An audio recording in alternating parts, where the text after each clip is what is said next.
Norbek aka, o'zi ERP nima? Ko'pchilik ERPni faqat katta kompaniyalar uchun deb o'ylaydi. Aslida esa ERP biznesdagi barcha asosiy jarayonlarni bitta tizimda boshqarish.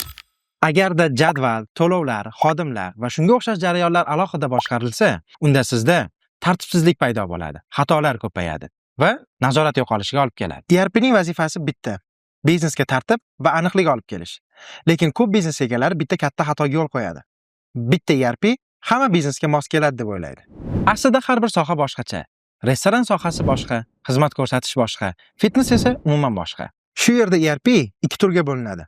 Birinchisi barcha soha uchun bir xil yechim. Ikkinchisi esa bitta sohani chuqur tushunib yaratilgan tizim. Shu sababli fitness sohasini chuqur o'rganib, ularga qo'shimcha qiymat berish maqsadida Deepen ERP ni yaratdik. Fitness sohasi uchun ERP yaratish bu shunchaki dastur yozish emas, bu butun biznes infratuzilmasini qurish demakdir.